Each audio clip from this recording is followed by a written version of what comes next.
ఇవి చూస్తుంటే నోట్లో అలాగే వేసేసుకోవాలనిపిస్తుంది గదా! చాలా రుచిగా ఉంది ఫ్రెండ్స్. ఈ కాకరకాయ కూరైతే అసలు అద్భుతంగా ఉంది. అలాగే ఈరోజు మన ఇంట్లో చేసిన వంటకాల కోసం కావాల్సినవన్నీ నేనిక్కడ పెట్టేసుకున్నాను. ఏం చేస్తున్నాను, ఏంటి అనేది మీతో నేను షేర్ చేసుకుంటాను. తప్పకుండా స్కిప్ చేయకుండా అయితే వాచ్ చేయండి. వాచ్ చేసి ఎలా ఉందో మీ అభిప్రాయాన్ని కామెంట్‌లో పెడతారని అనుకుంటున్నాను. అయితే వీడియో మాత్రం స్కిప్ చేయకుండా చూడండి. హలో అండి. అందరికీ నమస్తే. వెల్కమ్ టు వారణాసి వంటిల్లు. అందరూ ఎట్లున్నారు? బాగున్నారా? నేను మీ లక్ష్మి. అయితే ఈరోజు మన ఇంట్లో చేసే వంటలన్నీ కూడా మీకు చూపిస్తాను. ఇప్పుడు ముందుగా మనం పప్పులుస్ చేసుకుందామండి. ఉల్లి పప్పులుస్ అనమాట. ఈరోజు 2 రకాల వంటలకి ఉల్లిపాయలు బాగా దండిగా వాడేశానండి. విరివిగా ఉల్లిపాయలు వాడేశాను. ఎందుకు అంటే గనక సమ్మర్ కదండీ! అందుకని వేడి చేస్తుంది. కాబట్టి ఉల్లిపాయలు వాడితే చలవ చేస్తుందని చెప్పి ఆ ఉల్లిపాయలతోటి చేస్తున్నాననమాట. ఉల్లిపాయ పప్పులుసు. ఉల్లి పప్పులుసు అనుకోండి. ఈ పప్పులుసు కోసం కొద్దిగా బాండీలో ఆయిల్ వేసుకొని ఆవాలు, మెంతులు, జీలకర్ర, ఎండుమిరపకాయలు పోపు వేయించేసుకొని, అలాగే పచ్చిమిరపకాయలు, కరివేపాకు, దండిగా తరుక్కున్న ఉల్లిపాయలు కూడా వేసి వేయించేసుకోండి. అవి వేయించుకున్న తర్వాత ఈ వెల్లుల్లిపాయలు ఓ 4 రెక్కలు తీసి ఒక మొత్తండి దాని మీద మొత్తేస్తే చక్కగా ఇలాగ పొట్టంతా వచ్చేస్తుంది. సాధ్యమైనంత మటుకు మీరు శుభ్రంగా తీసుకునే ప్రయత్నం అయితే చేయండి. నేను అటు ఇటుగా వచ్చిన మటుకు తీసేసుకున్నాను. తీసేసుకొని హండీలో వేసేసుకున్నాను. పోపంతా పెట్టుకున్నాను. ఉల్లిపాయలు వేసుకున్నాను. వెల్లుల్లిపాయలు వేసుకున్నాను. కరివేపాకు, పచ్చిమిరపకాయలు వేసేసుకున్నాను. సరిపడా ఉప్పు వేసుకున్నాను. అలాగే కలర్‌ఫుల్‌గా ఉండడం కోసం పసుపు కూడా వేసేసుకున్నాననమాట. ఈ పసుపు కూడా వేసేసుకొని చక్కగా ఇలా ఒక్కసారి కలిపేసేసుకొని ఒక్క 2 నిమిషాలు వేగితే ఆ రుచే వేరండి. అద్భుతంగా ఉంటుందనమాట. చాలా రుచిగా ఉంటుంది. ఇప్పుడు దీన్ని మనం 2 నిమిషాలు మూత పెట్టేద్దాము. అయితే ఇక్కడ మనం చింతపండు నానబెట్టుకున్నాము. అది పులుసు కోసం, పప్పులుసు కోసం. పక్కన పప్పు ఉడికించుకొని పక్కన పెట్టుకున్నాము. ఇదేమో కూర కోసం, కాకరకాయ కూర కోసం ఆవాలు, కొంచెం మెంతులు, మినపప్పు, శనగపప్పు, ధనియాలు, జీలకర్ర, ఎండుమిరపకాయలు వేయించేసుకొని పక్కన పెట్టుకోవాలి. ఉల్లిపాయలు కూడా కొంచెం వేయించుకొని పక్కన పెట్టుకోవాలి. అలా పెట్టుకున్నవి అక్కడ వేసుకున్నాను. కారం కూడా వేసుకున్నాను. కొంచెం కలర్‌ఫుల్‌గా ఉండడానికి కాశ్మీరీ రెడ్ చిల్లీ పౌడర్ పక్కన వేసుకున్నాను. అయితే ఇప్పుడు మనం కాకరకాయలు పడంగా మనం కుక్కర్‌లో వేసుకొని ఉడికించుకున్నాం. కుక్కర్ మూత పెట్టుకోకుండానే ఉడికించుకోవాలండి. విడిగా ఉడికించుకున్నాము.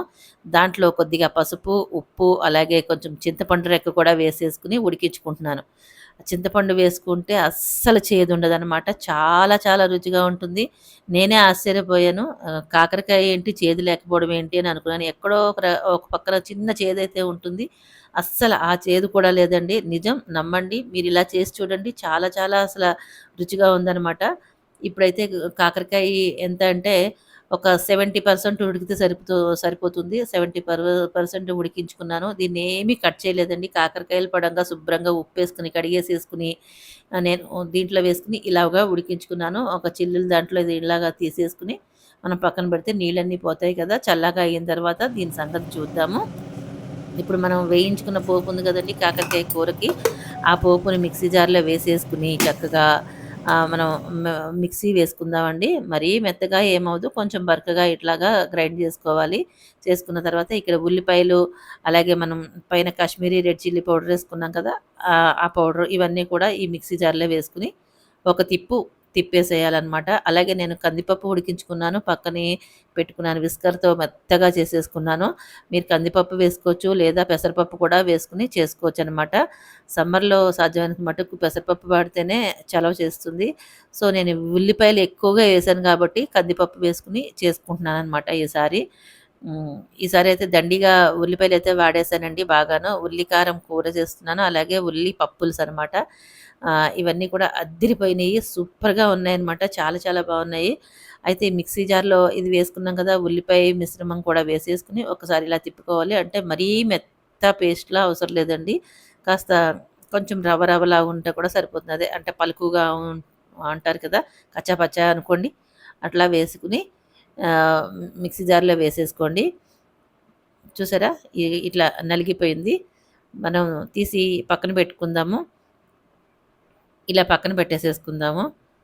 దీన్ని చూడండి చక్కగా నలిగింది గదా!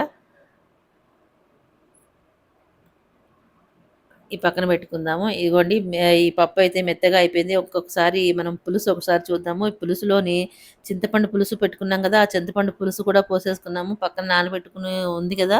అది వేసేసుకున్నాము. తర్వాత దాంట్లోకి సరిపడా బెల్లం కూడా వేసుకున్నాను నేను. మీరు గమనించారో లేదో. మెత్తగా అయిన పప్పుని బాగా మెత్తగా అయిపోయింది గదా! ఆ ఎనుపుకున్న పప్పుని కూడా దే ఉల్లిపాయలు దాంట్లో హండీలో వేసేసుకుందాము. చక్కగా పైన ఈ గిన్నెలో పప్పు గిన్నెలో కొంచెం నీళ్లు కూడా తోల్చుకొని పోసుకోవడం నాకు అలవాటు. అయినా కూడా పప్పు దాంట్లో ఉందిలెండి.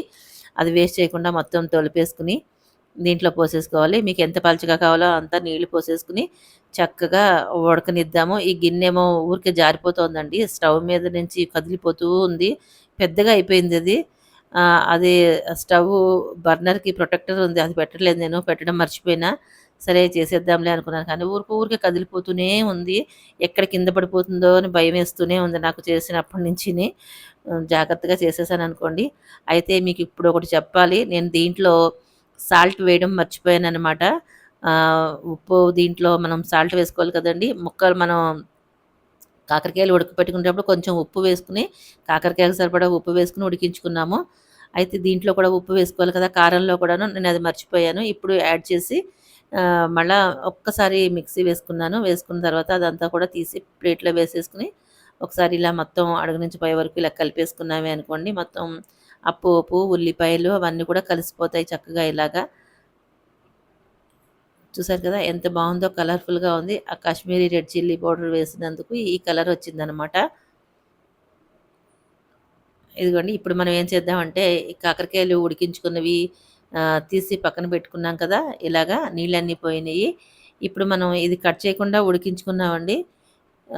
ఇప్పుడు దీన్నేం చేయాలి అంటే, ఇప్పుడు ఇలాగా పొట్ట చీల్చుకొని కట్ చేసుకోవాలనమాట. ఇలా కట్ చేసి మీకు చూపిస్తాను. ఈలోపు ఇది మళ్ళా పప్పుల్స్‌ని ఒకసారి చూద్దామండి. ఈ మన ఉల్లి పప్పుల్స్ అసలు గుమగుమలాడిపోతుందసల.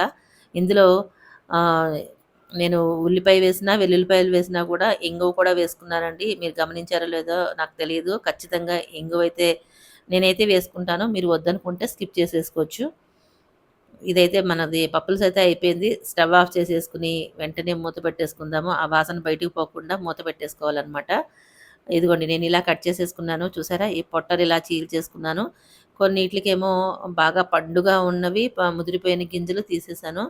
ఇక్కడేమో లేతవాటుగా ఉన్నవి ఇలా గింజలు ఉంచేసుకున్నాననమాట. యాక్చువల్‌గా నాకు గింజలంటే చాలా ఇష్టం. అందుకని అలా కొన్నిట్లికి ఉంచేసాను. బాగా ముదిరిపోయినవి, పండుగా ఉన్నవి తీసేసాననమాట. ఇప్పుడు వీటిలోకి మనం ఏం చేద్దామంటే దీంట్లో స్టఫ్ చేసుకోవాలనమాట. ఈ కారం ఉంది కదండీ! ఉల్లి మసాలా ఏదైతే ఉందో అది మొత్తం వీటిల్లోని నింపేసుకోవాలనమాట. ఇదైతే విడిపోవడం అనేది ఏముండదండి.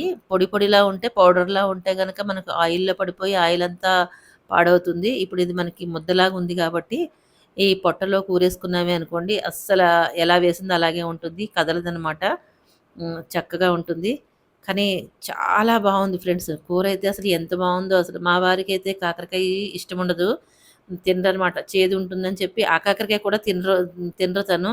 కానీ ఇలా చేయడం వచ్చిన తర్వాత అసల నాకంటే ఎక్కువగా తనే తింటున్నారనమాట. తను బాగా ఇష్టపడుతున్నారు ఈ మధ్యన. కాకరకాయ అస్సలు చేదు ఉండట్లేదు. చాలా బావుందసల. తిన్న కొద్దీ తినాలనిపిస్తుంది. నేనైతే ఉత్తి కాకరకాయ ముక్కలే తినేసాను మొత్తం అంతాను. ఇవన్నీ ఇలా స్టఫ్ చేసేసుకున్నాను చూసారా? మొత్తం అన్నీ కూడా ఇలా స్టఫ్ చేసేసుకున్నాను.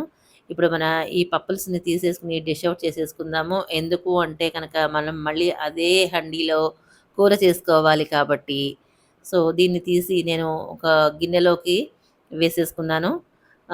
చూసారా? ఎంత బావుందో అసలు గుమగుమలాడిపోతుంది ఫ్రెండ్స్. చాలా బాగా కుదిరింది. ఇవాళైతే పప్పులుస్ అద్దిరిపోయిందనమాట. పైన కాస్త కొత్తిమీర ఇలా వేసేసుకొని పక్కన పెట్టేసుకుందాము. అదే నేను హండీ కడిగేసుకొని తీసుకొచ్చాను. దాంట్లో కాస్త ఆయిల్ కూడా వేసేసుకున్నాను. మీకదే చూపిస్తున్నాను చూడండి. ఇలా ఆహ్, దీంట్లో ఇప్పుడు మనం స్టఫ్ చేసుకున్న కాకరకాయలున్నాయి కదండీ! ఈ కాకరకాయలని జాగ్రత్తగా ఒక్కొక్కటి దీంట్లో డ్రాప్ చేసేద్దాము. నేను ఒక్కొక్కటి కాదులెండి. నాకు కాస్త కంగారెక్కువ కాబట్టి ఇంకా మొదలెట్టిన తడవు అయిపోవాలి అనుకుంటూ ఉంటాను కాబట్టి ఇక 2, 2, 3, 3 అట్లా వేసేస్తూ ఉంటాను. మీరైతే నిదానంగా జాగ్రత్తగా వేసుకోండి. అసలు ఇంత పెద్ద హండీ అవసరం లేదు. కాకపోతే నాన్ స్టిక్ కదా! అందుకని ఎక్కువ ఆయిల్ అవసరం ఉండదని జెప్పి దీంట్లో వేసి చేస్తున్నాననమాట. ఈ మధ్యన మళ్ళీ వాడలేదులెండి. కొన్న కొత్తల్లో వెంటనే వాడేసాను కానీ, మళ్ళీ చాలా రోజులయింది అందుకని, మళ్ళీ మీకొకసారి చూపిద్దామని చెప్పి చేస్తున్నాననమాట. కొద్ది దీంట్లో ఉన్నది కొంచెము పెద్ద గిన్నె అయిపోయింది కదా! అప్పుడప్పుడు అలా అవుతూ ఉంటుంది ఫ్రెండ్స్. చూసారా ఇలా జారిపోతుంది ఫ్రెండ్స్. ఇలాగ జాగ్రత్తగా పెట్టాను. ఇది చేసిన దగ్గర నుంచి టెన్షన్‌గానే ఉంది. ఇక్కడ దీంట్లోంచి చేస్తుంటేను ఇంకా ఎట్లాగో అట్లా జాయిగా చేసేసాలండి. ఇలాగ ఒకసారి మళ్ళా మూత పెట్టుకుని, మళ్ళా తీసి చూసుకోవాలనమాట. మధ్య మధ్యలో చూసుకోండి. ఆయిల్ అంతా అయిపోతే మాడిపోగలదు. ఇంత పడిన శ్రమంతా వేస్ట్ అయిపోతుంది. సో, మనం మధ్య మధ్యలో చూసుకుంటూ ఉండాలి. నేను 2, 3 సార్లు చూసుకున్నానులెండి. అయితే అది చాలా వరకు ఉడికిపోయిందండి. ఆల్మోస్ట్ ఉడికిపోయింది. మనం నీళ్ళల్లో ఉడికించుకున్నది ఒక 70% ఉడికించుకున్నాం కదా! మిగిలింది దీంట్లో ఇలా మనం ఆయిల్‌లో వేసుకుంటే మగ్గిపోతుంది. అప్పుడు మిగిలిన కారం ఉంది చూసారా? ఆ కారం ఇలా పైన వేసేసుకోవాలి. అలాగే మనకి తోల్చుకోవడం అలవాటు కదా బాగాను. ఆ ప్లేట్‌లో కొద్దిగా నీళ్లు పోసేసుకొని మళ్ళా కారం వేస్ట్ అయిపోకుండా వేసాను. చూసారా? ఇలా కదిలిపోతుంది చూడండి. అయితే దాంట్లో నీళ్లు పోసుకుంటే కొంచెం ఇట్లా నీళ్ళగా అవుతుంది గదా! ఇట్లా మొత్తం అంతా కలిపేసేసుకొని ఒకసారి మూత పెట్టేసుకుంటే ఉడికిపోతుంది. అందరూ ఏం చేస్తారంటే ఇంకొక 2, 3 గరిటెలు స్పూన్లు కాదు గరిటెలు ఆయిలేస్తారు. మరి మనం అంత ఆయిల్ వాడం కాబట్టి అందులోనూ నేను వాడేది కొంచెం నువ్వుపప్పు నూనె కదండీ! అందుకని ఎక్కువ నేను వాడననమాట. ఎక్కువ ఖరీదు ఎక్కువగా ఉంది. అందుకని ఎంత తగ్గిస్తే అంత మంచిదని చెప్పి అలా వాడతాననమాట. ఇప్పుడు ఆ కూర అలా మగ్గుతూ ఉంటుంది. ఇదిగోండి వడియాలు, గుమ్మడి వడియాలు ఇంకా ఇవి ఎండలేదు పచ్చి పచ్చిగానే ఉన్నాయి. చెప్పాను కదా! ఎండకుండానే మనం కంప్లీట్ చేసేస్తాము వడియాలు. సో, అందుకని ఈ వడియాలు వేయించేసుకుందాం ఇప్పుడు. ఇలా పచ్చి పచ్చిగా ఉంటే చాలా బావుంటుంది. చాలా సూపర్‌గా ఉన్నాయన్నమాట. ఈ వడియాల్ని వేయించుకొని, పప్పులుసు కలుపుకొని, వడియాలు అద్దుకు తింటే అద్దిరిపోతుందండి. సూపర్‌గా ఉంటుంది. ఇగో ఇందులో వేసేసుకున్నాను. ఈ లోపల నన్నెవరో పిలిచారు. సో, అలా వెళ్ళి ఇంక మిగతావన్నీ వేయించేశాను. వేయించేసి ఈ ప్లేట్‌లోకి తీసుకుంటున్నాను చూడండి. మామూలుగా అన్నంలో కొద్దిగా నెయ్యి వేసుకొని, ఇవి అద్దుకుని తిన్నా కూడా సూపర్‌గా ఉంటుంది. అలాగే పులుసు కలుపుకొని ఈ వడియాలు అద్దుకున్నా కూడా సూపర్‌గా ఉంటుంది. మీ అందరికీ తెలిసే ఉంటుంది. కానీ పచ్చి వడియాలు ఎంతమందికిష్టమో కామెంట్‌లో తెలియజేయండి. ఇలా ఎండని వడియాలు ఎంతమందికిష్టమో, ఎంతమంది ఇష్టపడతారో నాకు కామెంట్‌లో తెలియజేస్తే నేను కూడా సంతోషిస్తా. ఇదిగోండి కూరైతే అయిపోయింది చూసారా? చక్కగా ఆ ఉల్లి ముద్ద కూడా మొత్తం అంతా కూరంతటికి పట్టుకుంది. మనం ఇప్పుడు స్టవ్ ఆఫ్ చేసేద్దాము. స్టవ్ ఆఫ్ చేసేసుకొని దీన్ని మనం ఒక బౌల్‌లోకి తీసేసుకుందాము. తీసేసుకొని పక్కన పెట్టేసుకుందాం. ఇంతకీ నచ్చినట్లేనా మీకు? నచ్చితే మరి లైక్, షేర్, సబ్స్క్రైబ్ చేసేయండి. అలాగే మీ ఫ్రెండ్స్‌కి, ఫ్యామిలీ మెంబర్స్‌కి కూడా షేర్ చేయండి. ఇలాంటి మంచి మంచి రెసిపీస్ కోసం మన వారణాసి వంటిల్లు ఛానల్‌ని సబ్స్క్రైబ్ చేసుకోండి. ఇంతవరకు నాకు సపోర్ట్ చేసిన మీ అందరికీ పేరు పేరున ధన్యవాదాలు తెలియజేసుకుంటున్నాను. ఎందుకంటే అందరి పేర్లు చెప్పడం చాలా కష్టము. కాబట్టి ప్రతి ఒక్కళ్ళకి పేరు పేరున ధన్యవాదాలు తెలియజేసుకుంటున్నాను. ఇలాగే సపోర్ట్ చేస్తూ ఉండండి. ఆహ్, మరిన్ని మంచి మంచి రెసిపీస్ కోసం మన ఛానల్‌నయితే సబ్స్క్రైబ్ చేసుకొని హైప్ కూడా ఇవ్వండి. సబ్స్క్రైబ్ చేసుకోకుండా చాలామంది చూస్తున్నారు ఫ్రెండ్స్. వాళ్ళు కూడా సబ్స్క్రైబ్ చేసుకోండే. సరే మరి ఉంటాను. Thank you for watching. Bye bye.